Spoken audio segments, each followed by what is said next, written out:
My sister dropped her kids off at my house and demanded I babysit them while she went on an 8-week vacation. When I threatened to report her to the police, she arranged to have me assaulted in my own home so she could take them back. Unlike real, gold, kids raised as golden children never turn out to be as pure as their parents see them. Growing up, my sister always got her way.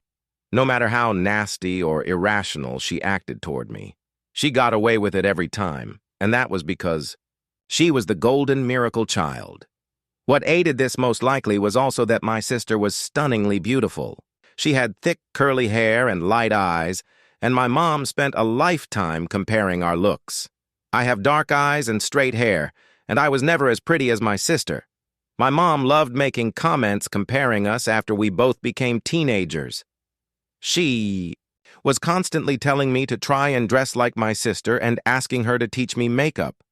But my sister would also bully me and make fun of me if I ever asked her for help making myself prettier. That's how we grew up, extremely resentful of each other. I think my sister just latched onto the worst traits we saw in our mother, while I rejected them all. I think being put on a pedestal her whole life by my mom, simply for being beautiful, turned her into a rotten person who doesn't care about anyone but herself, and who thinks she can get away with anything just because of her looks.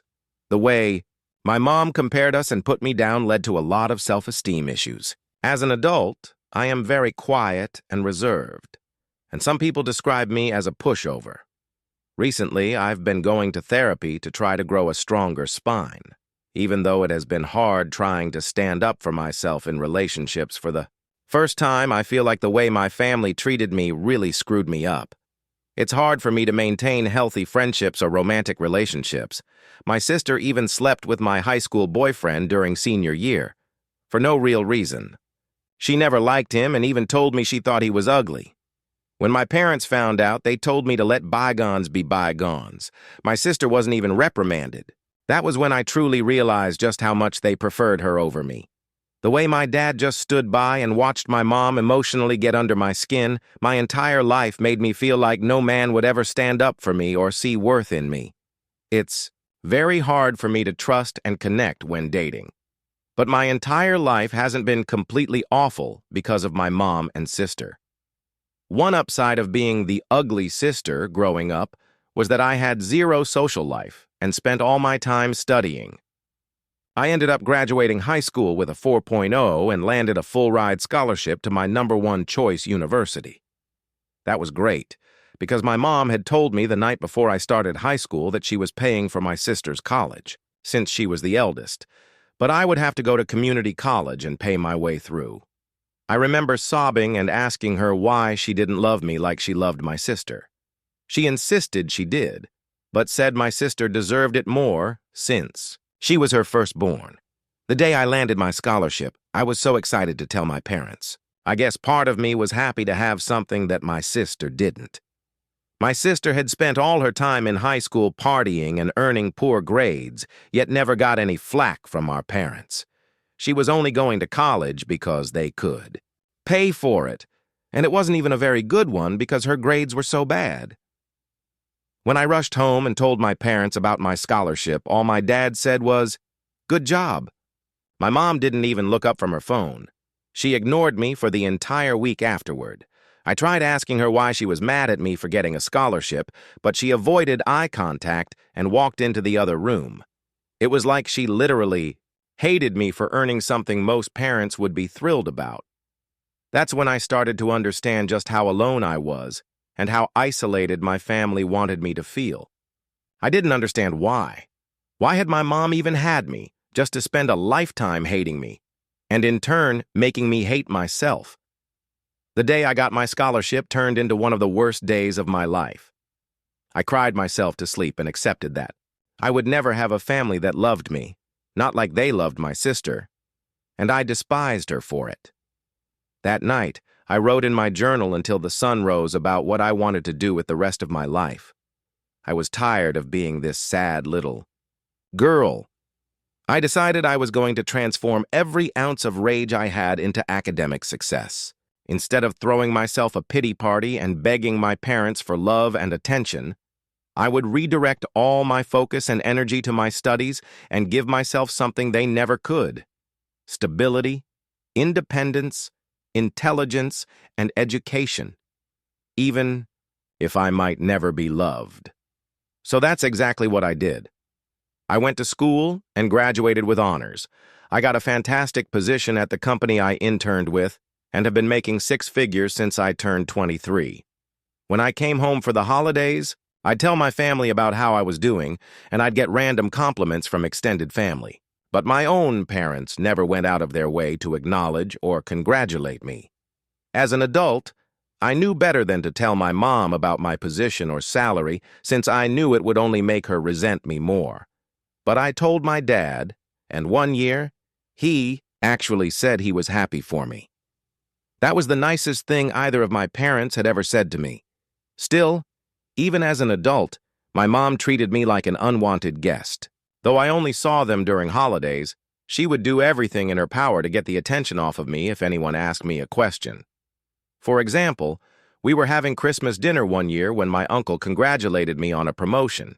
It was my second promotion, and I had also gotten a significant raise. I was telling him how I was looking into buying my first house. When my cousin asked what area I was house shopping in, my mom cut me off and said, "This is boring. Can we change the conversation?" Then, under her breath, I heard her say, "It's probably not even true anyway." I ended up purchasing my house later that year. When I posted about it on social media, everyone in the family liked the post, except for my mom. I knew she was probably angry because my sister's life was going in the opposite direction. She had gone to college right out of high school, all paid for by my parents, and ended up failing out and getting pregnant by her first college boyfriend. I had a sneaking suspicion that my parents asked her to terminate the pregnancy, but she kept it. She tried making it work with the baby daddy she had only known for 4 months. Unsurprisingly, they were completely incompatible. But I guess that didn't stop them from trying to fix things by having another kid. I remember having to hold back tears when I saw her post about having her second child. I knew the baby was being born into a toxic environment since both my sister and the father were awful people. I had met him during the holidays. He never even remembered my name or made any effort to speak to me. Every year, he'd show up with trays of food, despite not bringing anything himself. Obviously, my sister and I's relationship didn't improve once we were both moved out of our parents' house. We didn't talk. We had each other on social media, and the few times we saw each other during the holidays, she would make nasty comments about my weight or appearance. I honestly think she was projecting. Since I wear a lot of designer clothes and like rotating my designer purses, she would constantly ask me what fake purse I had brought this time. One Thanksgiving, as soon as I walked in, she looked me up and down and said, "I see you're dressed up again like the stuck-up bitch you are." It was so ridiculously rude and uncalled for. She even insulted me in front of her kids, using curse words, despite them being so young. I don't feel bad saying that my sister is pure trash. And I didn't feel bad for anything I did after she dumped her kids on my doorstep one morning out of nowhere. I had just been relaxing at home after a long work week when the doorbell rang. I was completely shocked to see her 10- and 7-year-old kids standing on my front porch with overnight bags. When I asked them what they were doing there, they said their mom was going on vacation for 8 weeks and said I was watching them. My sister and I hadn't spoken since our family's July 4th BBQ, where she told me not to have more than one plate because she was sick of staring at my muffin top. I had no idea why she thought I would be her free babysitter for 2 months. My nephews were good, quiet kids who were obviously confused as well, so I let them inside while I started calling my sister. My sister ignored my first 10 calls, but I kept at it until she finally answered. As soon as she picked up, I said that there was no way I was watching her kids, and that if she wasn't here to pick them up herself as soon as possible, I would be calling CPS on her. I was literally Googling the number for Child Protective Services while I had her on speaker when she dropped a bombshell on me. Her voice got incredibly deep and scary as she blackmailed me, saying that she would call my job and inform them that I wasn't taking my bipolar medication and get me fired. Even though my sister was an idiot who didn't understand anything about my job, my career was the most important thing to me, and I couldn't risk anyone threatening my position there. I just hung up after she said that and tried to figure out what to do next. I felt like my head was going to explode from the stress. Not only could I not watch her kids, but I had a trip planned a month from then to go visit my long-distance boyfriend, Eric, all the way in Australia and meet his family for the first time. We had been dating for a while, and I had been anticipating this trip all year. It was so important since he was introducing me to his mom and dad, and I wanted it to go perfectly. Now my life was thrown into chaos all because of my sister, and I had no idea what I was going to do. I didn't know who else to call other than my mom, and I shouldn't have been surprised that she sided with my sister, just like she had, literally, always done. I told my mom that my sister hadn't even come to drop her own kids off, and she said that they were old enough to come to my house alone anyway. My mom started guilting me, saying that my sister had done a lot for me, and that I needed to be there for her just this one time since I never was. That made me lose my mind.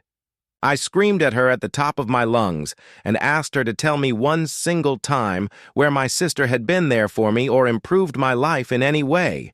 I told my mom that both she and my sister had never been there for me and had treated me like I was some unwashed dog in their house instead of their own family. I demanded my mom visit me so that, worst-case scenario, I could leave my mom in my house while I flew to Australia as my nephew's caretaker instead of me. I had very little hope that my sister would abandon her trip to come back for her kids since she was so quick to dump them on me. When my mom finally got to my place, she was cold as ever and looked at me with the same hateful eyes that she always had for me.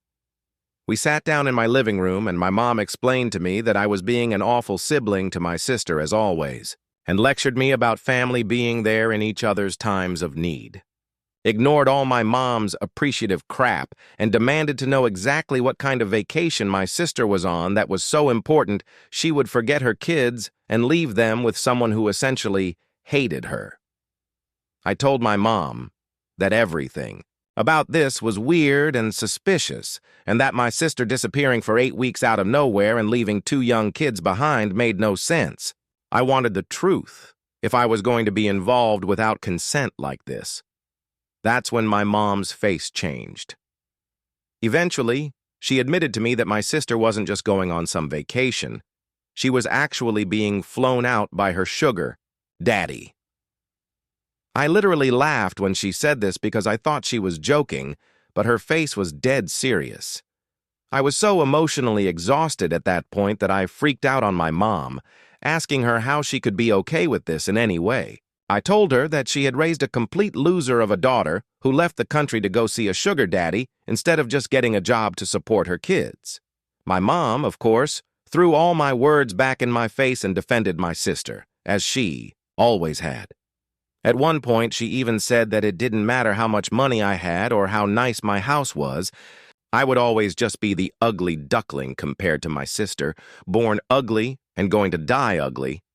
After she said that, I had to restrain myself from grabbing her by the shirt and throwing her out of my house. When I screamed at my mom to get the hell out of my house, she yelled back that she wasn't going anywhere. When I tried directing her out of the room, she pushed me with all her strength into a coffee table that had one of my favorite vases on it. My boyfriend had gifted it to me the last time he had visited, and it was one of my favorite possessions. But after my mom pushed me into the coffee table, it fell on the floor and broke into a bunch of little pieces. Looking at the vase destroyed on the floor made me feel just as broken. I think I had a full-on mental breakdown and started screaming and crying at my mom to get out of my house or I would call the police on her. I felt so bad because my nephews could definitely hear me from the other room, but I was a mess at that point. It had been such a long, painful day. After I finally managed to get my mom out of the house, my nephews poked their heads out of the room and asked me if everything was all right. Their eyes were so wide, and they looked so nervous and sad that it just broke my heart. Even though I didn't know them very well at all, they were just kids with a mess of a mother, and I felt so bad for them in that moment. I ordered DoorDash for all of us, and let them watch movies and play video games in my living room until they passed out late. When I finally got through to my sister again, I immediately started yelling at her for completely disrupting my life and brought up CPS again. My sister just gave me this sinister laugh over the phone and told me again that it was my own choice. I could either watch her kids or lose my job. At one point, she hissed that she knew I was nothing without my job and that I would go back to being a loser without it. This stung me right in the heart because it was the honest truth. I had my degree and a solid resume, but I really identified with my career success, and I would do anything not to lose it. At that point, I was crying and asking my sister why she hated me so much and why she had abandoned her little kids for a sugar daddy. She just said that she was the type of woman who could make millions from a sugar daddy in 2 months, and that was something I never had to worry about. I think she was just trying to break me down and make me feel small. At that point, I just gave up, and honestly, it was working. We went back and forth for a while until my sister literally hung up on me after a final threat of contacting my job. I just broke down in tears again, realizing that I had no power against her. My nephews were downstairs watching a movie in the living room, so I had privacy upstairs and decided to call my boyfriend. I hadn't had a chance to talk to him since. My nephews had been left on my doorstep, and I ended up breaking down and venting to him about all the details of the situation. I couldn't hold back tears as I told him about my sister's threats and my mom's continued disrespect, and I told him how I felt completely trapped by my sister. Even though he is on the other side of the planet, my boyfriend made me feel so loved and supported. He was literally the only person who was in my corner, and I'm so grateful for him. He said that my sister was potentially committing multiple crimes by abandoning her kids and threatening me with career blackmail, and that I needed to get some solid evidence of her actions. He suggested that I contact my sister again and try to get her to repeat her threat about the false medical accusations, but this time, secretly record the conversation as evidence. My boyfriend knew about my past with my sister and my mom and pointed out that my sister was clearly unhinged and it wouldn't take a lot for her to act on this threat. He told me I should do everything I could to prepare. Of course, it freaked me out to hear that, but he was 100% right. I knew my sister was insane more than anybody, and I decided to go with his plan. Even though I was still feeling very emotionally overwhelmed by everything that was happening, I still wanted my nephews to feel comfortable and cared for. I knew what it felt like to be a child in a home where you weren't wanted, and I didn't ever want to make these innocent little boys, who were related to me, feel that way. I ended up going downstairs and playing a multiplayer video game with them for a little while, and it ended up being really fun. They were so surprised when I knew how to play first-person shooters and were so cute as they were giggling and laughing while watching me get kill after kill. Wasn't expecting to bond with them after such a stressful weekend, but when we all ordered pizza together and had a contest to see who could eat the most pieces of pepperoni, I realized that I honestly loved the 2 little boys. They were nothing like their mom. Even though I knew my sister couldn't have been a great parent, they were both super polite. And even though it took a little while for them to come out of their shells, they were both really sweet, funny little boys. They were very good about cleaning up after themselves and were always saying please and thank you. As I was hanging out with my nephews into the afternoon, I realized that they both had holes in their socks, and my older nephew's clothes looked sort of small on him. I looked through the rest of the clothes my sister had packed for them and realized that they were all either old or too small for the boys they were meant for. Again. I wasn't incredibly surprised that my sister was a cheap, neglectful parent, and I decided to take my nephews to the mall for some new wardrobes. I almost cried multiple times during that trip because my nephews completely came out of their shells and were so excited and happy running around the mall. Like I said, I remember what it felt like to be a neglected child, and I just wanted them to feel like they could have anything they wanted. I wanted them to know I was there for them and that I wanted to make them happy. So anytime we walked past a window and they wanted to go into a store, we would go in, and I kept buying them whatever they wanted. It was impossible not to. My youngest nephew was missing his two front teeth, and every time he gave me his goofy little empty smile, my heart ached and I had to buy him another little treat or toy. They left the mall that day with new clothes that looked great on them and fit them comfortably. I had also bought them both Nintendo Switches. It was so hard not to spoil them. I didn't have kids of my own, and I had plenty of money to buy them the little things they wanted. When I gave them the Switches, both of them broke down crying and hugged me. I noticed the 10-year-old had started crying again during our ride home, and I asked him if he was okay. He looked at me through his tears and asked why I was being so nice to them, and why they deserved it. I told him that they deserved my kindness because they were my boys too, and just being kids meant they deserved to be happy. This only seemed to make him cry harder. He told me that he was feeling angry at his mom for keeping us apart. This broke my heart. I told him I was sorry that we hadn't been able to get to know each other before, but I was really happy that he and his brother were here with me now, even if I hadn't expected it. I asked him some questions about how his home life was, and it was exactly as I expected. My older and younger nephew both slowly started to open up to me about how much their mom poorly treated them at times. My heart felt like it shattered into a million pieces hearing this. I knew that my sister and her baby daddy were horrible people who were probably doing this, but it was another thing to hear it straight from the kids' mouths and feel the pain in their voices. When we got home, I cooked a big dinner for all of us, and they played on their Switches together for the rest of the night. I left them alone in the living room to go call my sister again in my room, ready to play out the plan my boyfriend had given me. This time I tried my best to stay calm and collected on the phone, even though I wanted to call my sister every name in the book.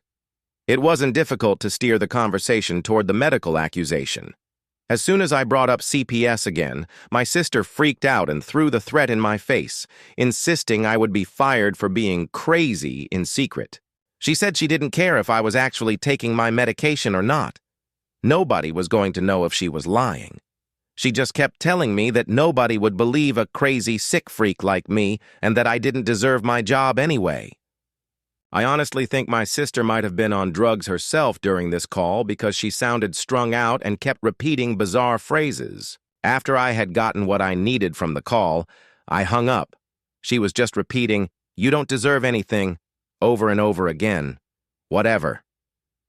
I pushed her words out of my mind as I made sure that I had recorded the entire call successfully. I had my sister recorded on audio saying that she was going to make false medical accusations to my employer. I realized how genius my boyfriend had been to suggest getting this recording, and I started emotionally preparing myself for the fallout if my sister followed through with her threat. After getting the recording, I tried my best to calm down and put my nephews to bed. The next morning, before they woke up, I called CPS as soon as the line opened and reported the entire situation.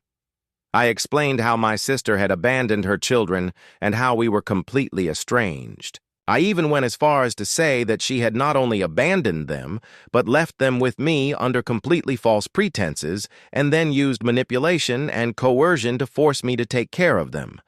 I was surprised that CPS was actually pretty helpful. I shared the recording with them. The agent I spoke with took a moment to listen and said it was clear that my sister was using blackmail to neglect her children and was certainly committing a litany of crimes. The agent informed me they would be opening an investigation immediately and that my sister would be contacted as soon as possible. I was shaking after the call and tried to decompress as best I could, spending the rest of the day with my nephews, relaxing and bonding with them. My mom ended up calling me the next day, and I really have no idea why I even picked up. I think I was just still so disoriented and emotionally vulnerable. I ended up getting into another huge fight with her over the phone. I let it slip that I had gone and called CPS and that my sister would finally pay for the way she treated me. My mom hung up as soon as I said that.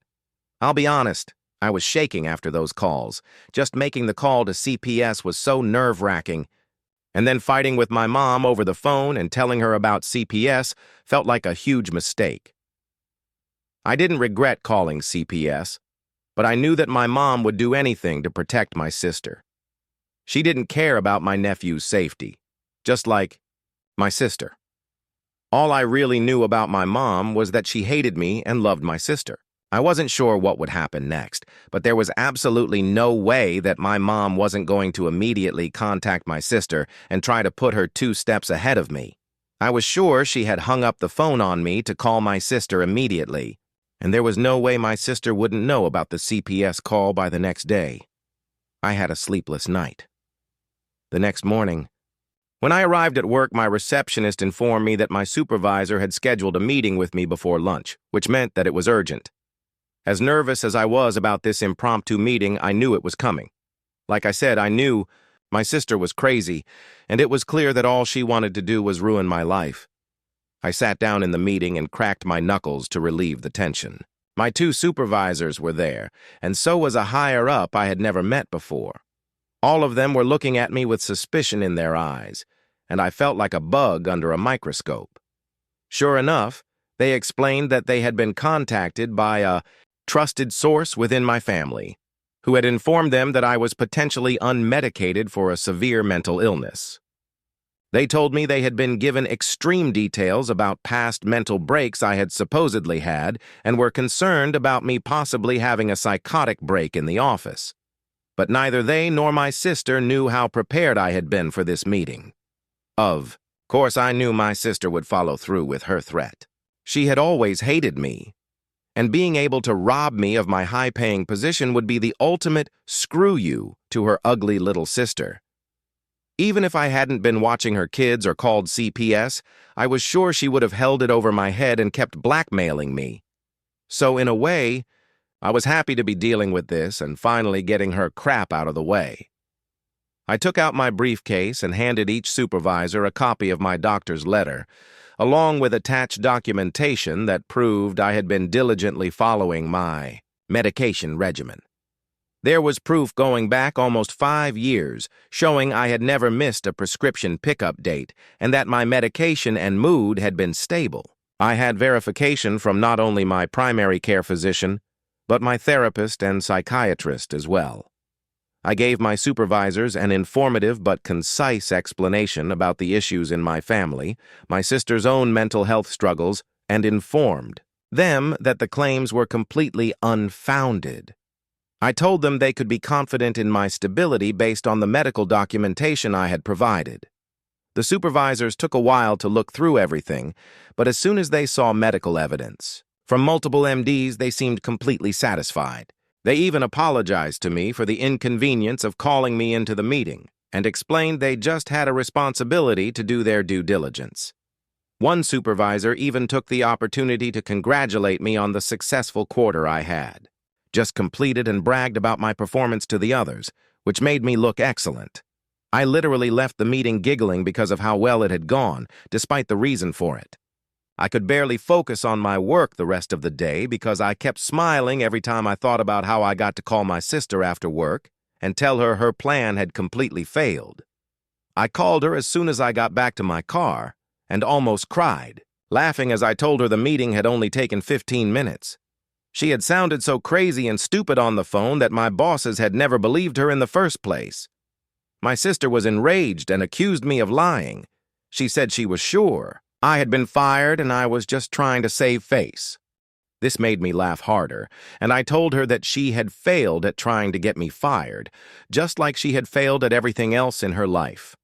I told her that the only skills she had as a woman pushing 40 were lying and failing, and that even her own children were disappointed in her. My sister lost it all over again and just kept calling me the B word and the C word over and over again, claiming that I had completely betrayed her. She said she was hopping on the first plane back and that she was going to make me regret every single thing I had done to her. I was still laughing after the call, but by the time I got home and reunited with my nephews, who were in a much better mood since they had gotten dropped off at my place, I realized that this whole situation was far from over and might get worse before it got better. All I knew for sure was that my sister was completely out of her mind, and now she was flying home from another country to come get revenge on me. I realized that I was honestly terrified of what was going to happen next. My sister basically had nothing to lose at this point, and she had always been unhinged. I started to fear for my safety. Then I started to think about my nephews. I wondered if I had made a mistake calling CPS. A huge part of me wished my sister had lost her passport overseas and never came home. I had gotten so much closer to my nephews in the past couple of days, and I realized that my heart was going to break when they had to leave. I didn't want to say goodbye to them. I didn't want to watch them walk back into my sister's arms. She was perpetuating the same thing my mom had done to me, and I realized I hated her more than anyone on this earth. I checked on my sleeping nephews. I couldn't sleep since my mind was racing, and I cried quietly in the hallway after closing the door to the guest room. They were such innocent little boys, and they didn't deserve any of this. The next day was a complete shit show. I was awoken to the sound of somebody knocking on my door, although it sounded more like someone slapping a sandbag over and over on my front door. When I opened it, there was my sister, next to a guy who had to be maybe 6'5" and weighed almost 300 pounds. He was gigantic, and one of his hands was the size of my entire head. I could barely see my mom standing right behind him. Before I could even open my mouth to tell them to get the hell off my property, the man put his hand on my shoulder and shoved me down with all his might. My sister, my mom, and the stranger all made their way inside my house while I collapsed on the floor, soreness sinking into my shoulder where the man had thrown me. I immediately started screaming at my sister for bringing a stranger to my house, and screamed at him not to touch me, but he seemed to speak only Russian. I had no idea how this was even happening, and then I realized that my sister had beat CPS to my house. They had been scheduled to come around 11 a.m. that day, but my sister had busted down my door at 8 a.m. My nephews had been woken up by all the commotion and were walking out of the guest room with sleepy eyes. I tried to get in between them and the stranger to protect them, but my sister barked at the man to go put my nephews in the car. It was complete chaos. Once they realized what was happening, both my nephews started asking my sister to leave them with me. I tried again, to pull my oldest nephew out of the huge stranger's arms, but this time he grabbed my head and slammed it into the wall. I saw stars as I sank to the floor and watched him carry my two little nephews out of my house. There was nothing I could do. My mom was crying too, but she left with them as well. Before they all walked out of my house, my sister walked over to me as I held my head in my hands. When I looked up at her, she spit at me, square in the face. It was the most disgusting thing anyone had ever done to me and one of the worst days of my life. They all drove off in this giant black Suburban that I had never seen my sister in before. I had no idea who the man was. I couldn't believe the trauma that my sister had just inflicted upon everyone. She hadn't even let the boys take any of their stuff. They had left without any clothes, neither of their switches, and no breakfast. My heart broke for them. I had an anxiety attack like I had never had before. I didn't realize how much it would hurt to care so much for my nephews, but I seriously loved those boys with all my heart, and I just wanted to protect them and make sure they were cared for, like I never had been when I was their age. But now, they were scared and shoeless, in some random car with my psychotic sister and a humongous stranger. I was so disgusted with my mom's behavior. I couldn't believe she had just stood by while she watched that huge man toss me around in my own home and pull my nephews away without a word.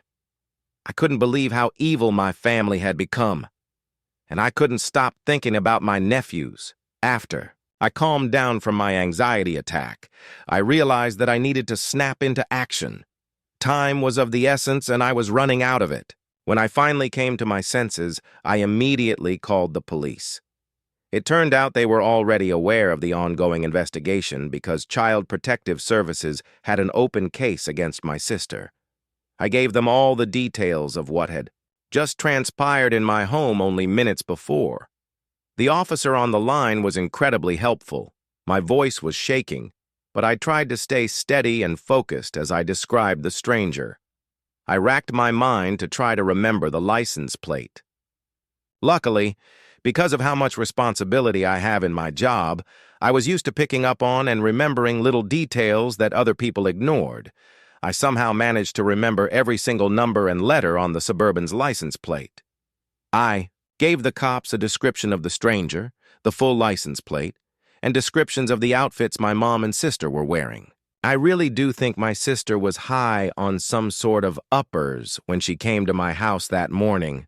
She looked absolutely feral and had this wild look in her eyes. I think she had been doing substances since she had landed overseas, wherever. She was vacationing with her sugar daddy. My sister was crazy, but it was like something snapped in her. I had never seen her act so truly unhinged and detached from reality. After giving the cops every detail I could possibly remember, I hung up and did my best to take my mind off things. But I literally could not focus on anything else. I couldn't sleep. I couldn't eat. I couldn't nap. I couldn't even watch TV. I just kept seeing my little nephew's faces in my head every time I closed my eyes. I couldn't think about anything else except making sure they were okay. I thought more about my mom and why she had always made excuse after excuse for my sister, and how it had enabled my sister to grow into a truly evil person. I even found myself thinking about my sister's trip, wondering what kind of stuff she had done there, if she really had a sugar daddy, and how much he had paid her. I wondered if the money she had made on that trip had truly been worth it. I even found myself thinking about what it would be like if it were just me and my nephews. I had the room for them, and now I definitely had the room for them in my heart as well. The more I thought about it, the more I wanted that outcome. My sister out of the picture, and just me and my nephews. I could give them everything my sister couldn't. If my sister and I ended up in front of a judge in a custody battle, the judge would be staring at one woman with an overseas sugar daddy and another with multiple degrees and a penthouse office. I tried to think positive thoughts, but random dark anxieties about my nephew's safety kept leaking into my mind. I wondered if the giant man was her sugar daddy. I wondered if he was with my nephews now. I had just been lying on my couch staring at the ceiling overthinking when I finally got a call back from the police station. They had been searching for the Suburban for hours and had finally found them. The officer who called me back was the same one from earlier and continued to be very helpful. He told me that they had 3 police cars on the scene when they went to pull over the black SUV, since they knew the man had already been violent that morning. Sure enough, even with firearms drawn on him, the man ran forward and tried to attack an officer. He ended up getting shot in the thigh. He had punched 2 officers in the head and given a female officer a black eye. My sister had also physically attacked the officer who tried to put handcuffs on her initially. I tried to picture it, my insane sister and the giant stranger physically battling a group of cops on the shoulder of the highway. I couldn't believe something like this was actually happening in my family. It felt like I was watching a reality TV show. I was still reeling from everything the officer had shared when he told me that my sister actually wanted to speak to me. I couldn't believe my ears. He confirmed that my sister was sure she wanted to use her one call on me. I asked the officer if he thought she was going to ask for bail money.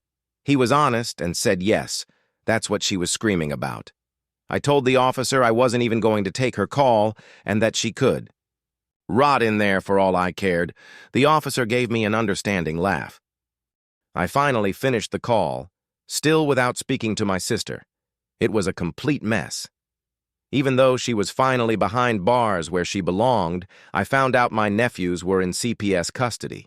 While they were safe, I couldn't stop worrying. On top of that, I only had a week left before my trip to Australia. If I didn't go, I would lose thousands in bookings.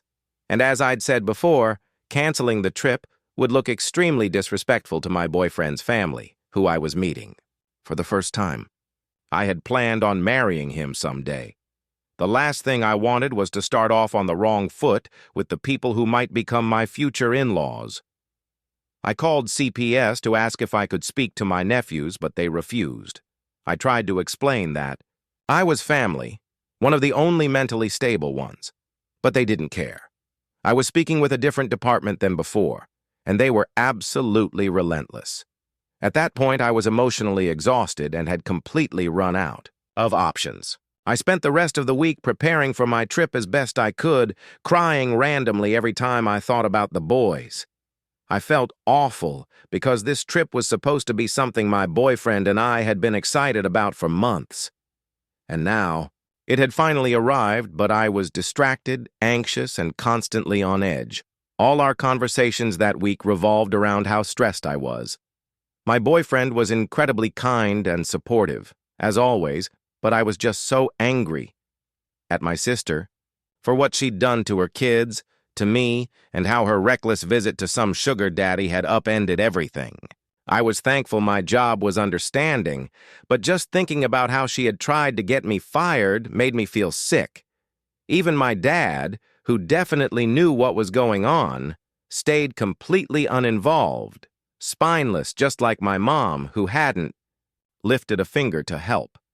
She had enabled my sister's stupidity, and now her grandchildren were in the custody of strangers. On the day of my flight, I was 2 cocktails deep at the airport bar when I started scrolling through old pictures of my nephews, especially the silly photo booth shots we took at the mall. I burst into tears again, overwhelmed by how much I missed them. But then I made a promise to myself. That would be the last time I cried until I got back to the U.S. I owed it to myself and to my boyfriend to enjoy this trip, and I'm so glad I did. My time in Australia was amazing. I hadn't seen my boyfriend in months, and the moment he ran to me at the airport and picked me up princess style, my heart felt like it was finally healing. After everything I'd been through, being back in his arms was exactly what I needed. He catered to me the entire trip, and his family turned out to be absolutely lovely.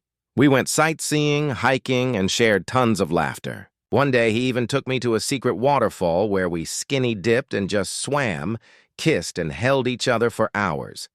It was easily one of the most romantic days of my life, but of course, once I got back, the nightmare resumed. A few days after landing, I went to the local police station to press charges, not just against my sister, but also against my mom, for breaking and entering. They literally had a man pick me up and toss me aside just to get into my house. I wasn't letting that slide. While I was there, I found out the CPS investigation into my sister was still ongoing, which was frustrating. How could they not see she was unfit? She was arrested with a man who had attacked police officers, and yet they still hadn't made a decision? I couldn't stop worrying about my nephews, wondering where they were, if they were scared, or if they had any of their belongings. My youngest nephew had a little dog plushie he brought everywhere. Ever since they were taken, I'd been sleeping with it, and some mornings it made me cry just seeing it beside me. She didn't even let them put on their shoes that morning. They must have been so disoriented, so confused, so scared. Finally, a month after her arrest, I got a call. After calling CPS daily for updates, they told me they were officially removing my sister's custody rights. She'd now have to go to court if she ever wanted them back. I asked if she even had a shot at getting custody, and they said it would depend on whether a more suitable family member stepped forward. That was it. That was the moment I knew what I had to do. I opened my own custody case and hired the best lawyer I could afford. I didn't care how long it would take or how much it would cost. I was getting my nephews back. But before the custody hearing, the trial for breaking and entering began. Some might judge me for taking my own sister to court, but honestly, I was ready to fight her in a Wendy's parking lot if that's what it took. I knew I had to follow the law if I wanted custody. The day of the trial was the first time I'd seen her since she broke into my house. The last thing she'd done, to me, was spit in my face. So no, we weren't thrilled to see each other. During the hearing, the judge brought up my custody case. I guess her public defender never told her because she looked shocked, and then she snapped. In the middle of court, she turned to me, screamed my name, and lunged like a crazed animal. She clawed at my face, yanked my hair, and just before the bailiff got to her, she bit down hard on my forearm. It hurt like hell, and it got badly infected later on. It all happened in front of the judge, and I knew, right then and there, she had just sealed her fate. It took nearly 2 years for all her criminal charges to process, but eventually she was locked up for good, sentenced to life. With all her offenses stacked up, there was no way she'd be seeing the outside world again. I never dropped the charges against my mom either. The only reason she avoided prison was because she turned on my sister in court and blamed her for everything. Watching her cry those crocodile tears while betraying her golden child was the most satisfying thing I'd ever witnessed. It took a lifetime and the government's help, but my mom finally broke. And that day, seeing her on the stand, I knew. It would be the last time I'd ever see her. And honestly, that's exactly how I wanted it. I had seen enough of her and my sister for a lifetime, and I was done with their constant toxicity. My sister had completely transformed my life into a never-ending legal battle, and I just wanted to have a normal day-to-day life again. The custody battle for my nephews dragged on. Their birth father and his family began fighting me in court for full custody, and it just extended the case even further. I didn't care. There wasn't a force on earth that could keep me from my nephews now that my sister was locked up. It took almost 2 years of legal battles, but eventually, I won full custody over my boys and brought my nephews back home. I will never forget how big they smiled and how tight they hugged me when they came home and found the bedrooms I had decorated. For them in my house, I walked into my youngest nephew's bedroom and he ran to me to show me his rediscovered Switch. I surprised him with his little plush doggy and caught him in a tight hug when he fell into my arms. The next thing I knew, my eldest nephew joined us, and both boys cried into my hair and told me how much they missed me. My eldest boy looked up at me, smiled with his big eyes full of tears, and just said, "I knew it, Auntie. I just knew you would come back for us one day."